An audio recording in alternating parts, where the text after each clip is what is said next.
so long after Ben Cherington sat at that press conference a couple days ago, he had to have reached around and pushed that figurative toggle from bot to human in an attempt to relate.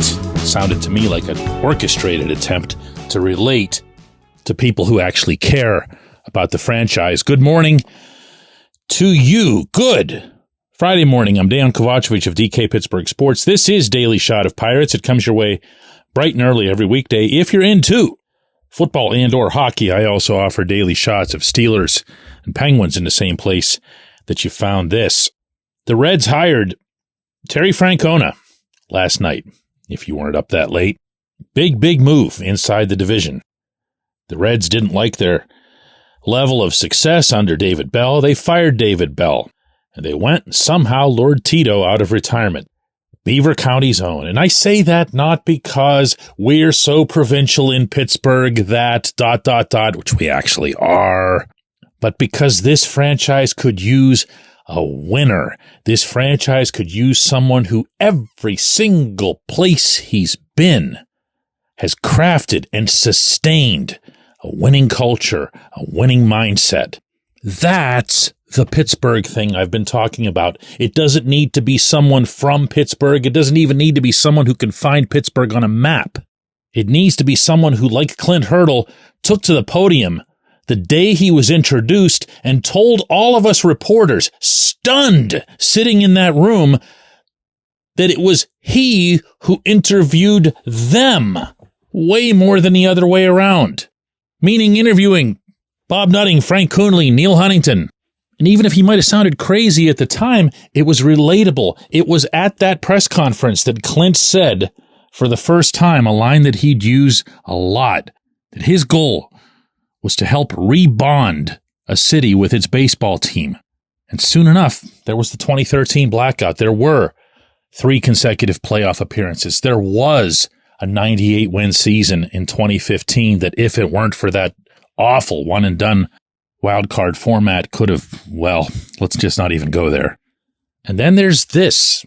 There's Cherington sitting there in that room, talking down to everybody, gaslighting to such an extreme I thought he was trying to secure a position at Equitable. And yeah, then came that one part, that one specific part, after trying to sell you on the idea that winning 76 games in 2024 was more winning than the 76 games that they won in 2023, he had this. I understand frustration, certainly. I understand that, there are a lot of people out there who care about the Pirates, a lot of different stakeholders who care about the Pirates, including people in this room, certainly including the fans, including people inside the organization, certainly our players, staff, ownership. All of those people care a lot about the Pirates. And so when the outcomes aren't yet what I want them to be, what we want them to be, there's going to be frustration that comes from that. And I'm fully aware of that and accept that. He understands your frustration. He understands that there are people out there who care about the Pirates. Notice how those people are at arm's length. He understands that there are people who care about the Pirates, including people in this room, referring to reporters. Certainly including the fans and our own players and staff and ownership. He understands the frustration. My friends, no, he doesn't. As a very wise friend of mine, who shall remain unnamed, spoke to me recently, the first thing you do when you come in and take over a team like the Pirates is attempt to learn about the city, attempt to learn about the franchise, but really attempt to learn about the public, because it's a different atmosphere. This has been the worst franchise in professional sports for 4 decades now. And at the same time, Pittsburgh's hardly some expansion setting where that's just kind of accepted, because there are people here who do remember when it was better, a lot better, who can have a connection to great teams, great individuals of the past.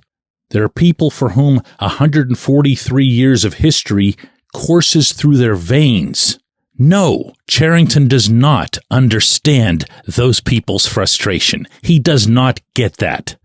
Nor does he have the right to even think that he does. But he speaks it because he's supposed to speak it, because it's supposed to make him seem like, some auto-powered Yinzer or whatever for a couple of minutes.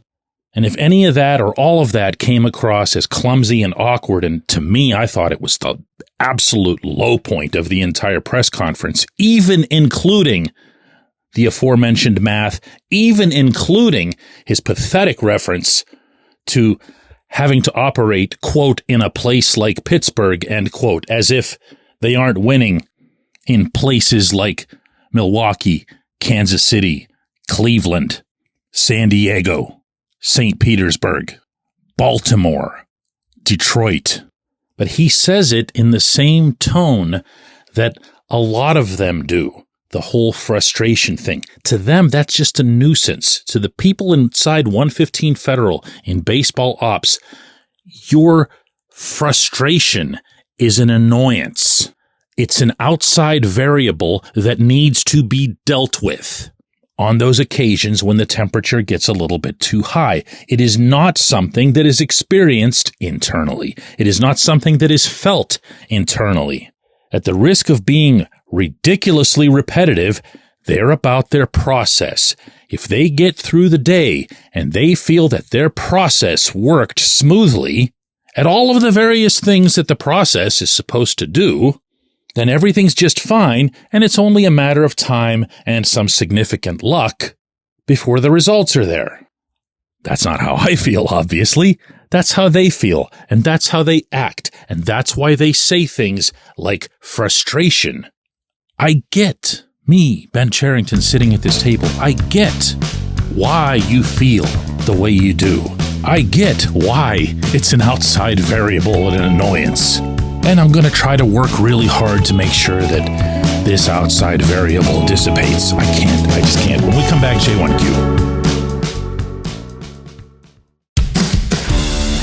It's Gun Storage Check Week.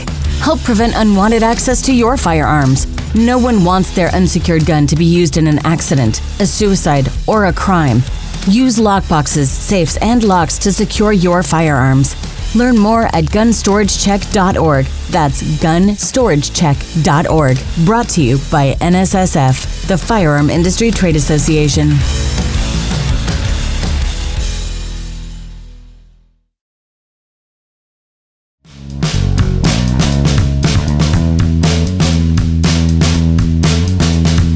Today's J1Q comes from Goose, who says, DK, Neil Huntington and Frank Coonley had the habit of saying things about market size, and they were very passive and accepting of losing.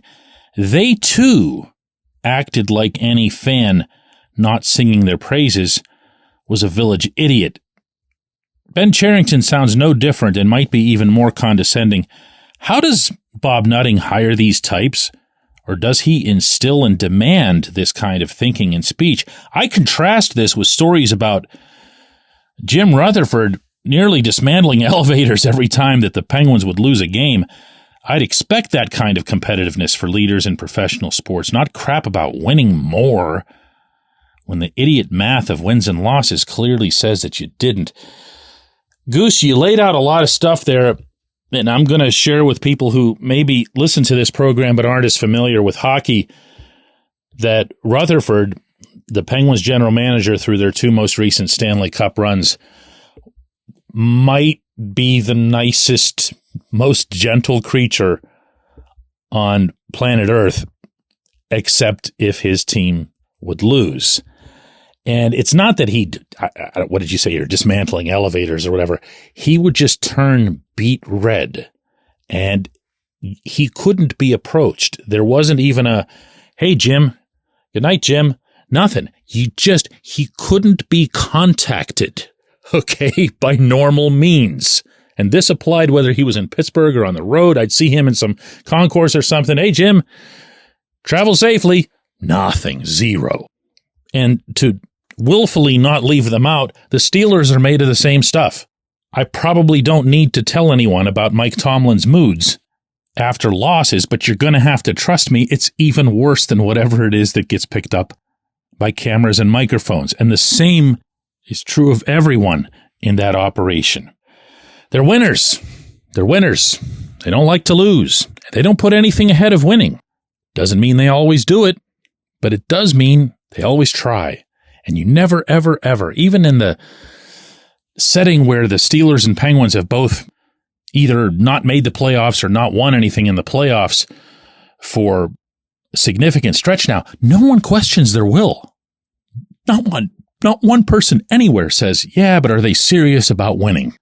And it's not just about the salary caps that they have in the NFL and the NHL. It's about the attitude. It's about the approach. It's about people seeing that however, here comes that word again, frustrated they are, they know that the people on the inside are doubly so. You see the Steelers or Penguins lose a game, if you see Tomlin or Mike Sullivan afterward, even if it's just for a minute or two in the post-game session, you know this is bothering them so much more than it could ever bother you.